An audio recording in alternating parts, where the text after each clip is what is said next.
अगर ये चीन की चमक है,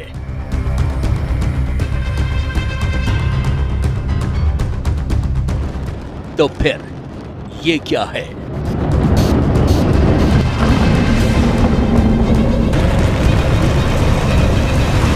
और अगर ये सच्चाई है,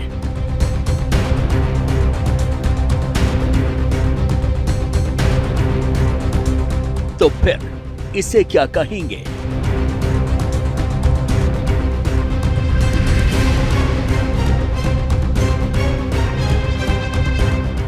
ये दिखावा है।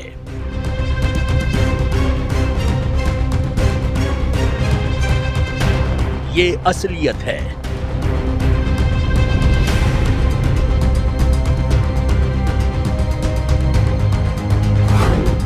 ये वो तस्वीर है जो चीन दुनिया को दिखाना चाहता है, लेकिन सच्चाई इससे कोसों दूर है।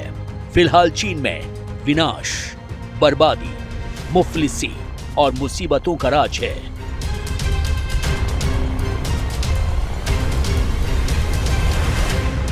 कुछ दिन पहले तक चीन अमेरिका को पीछे छोड़कर वर्ल्ड पावर बनने की फिराक में था।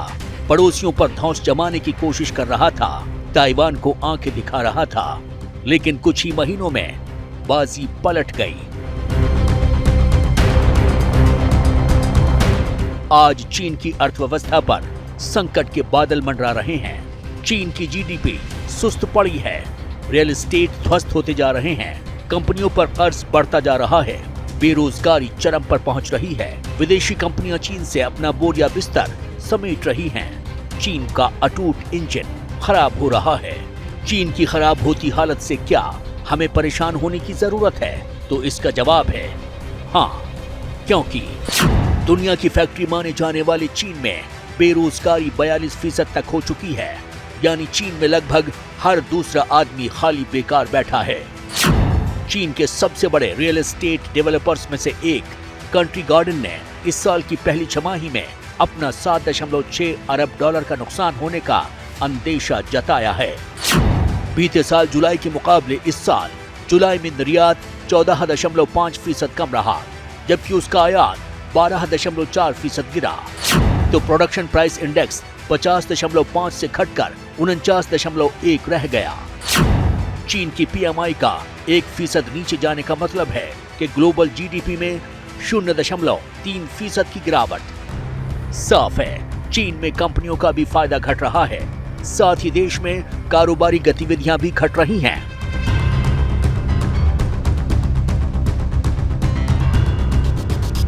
जो चाइना वर्तमान समय में क्राइसिस ऑफ क्रेडिबिलिटी झेल रहा है और सप्लाई चेन्स का जिस तरह से विड्रॉल हो रहा है, उसकी वजह से चाइना की इकॉनमी पर एक बड़ी चोट पहुंची है और चाइना की इकॉनमी इस समय लगातार जो है ख़राब परफॉर्म कर रही है। और जाहिर है कि चाइना का चाहे वो हाउसिंग सेक्टर हो, चाहे वो बैंकिंग सेक्टर हो, चाहे अन्य महत्वपूर्ण सेक्टर्स हों, उसमें काफ़ी इस समय वर्तमान समय में अस्थिरता देखी जा रही है। कई रिपोर्ट्स के मुताबिक पाकिस्तान 2022 से आर्थिक संकट का सामना कर रहा है। चीन को ब्याज भी नहीं देता है।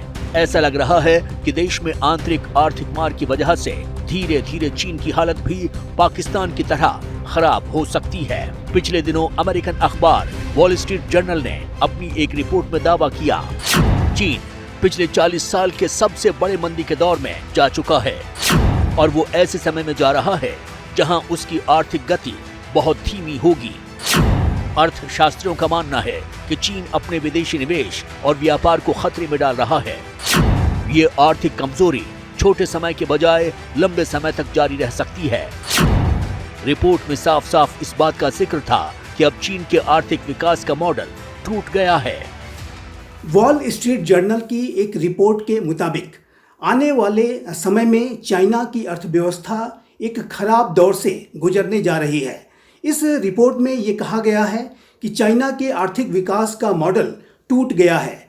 इंटरनेशनल मॉनेटरी फंड ने भी अपनी एक रिपोर्ट में इस बात का अनुमान व्यक्त किया था कि आने वाले वर्षों में चाइना की जीडीपी ग्रोथ सिर्फ 4% के आसपास तक ही सीमित रहेगी।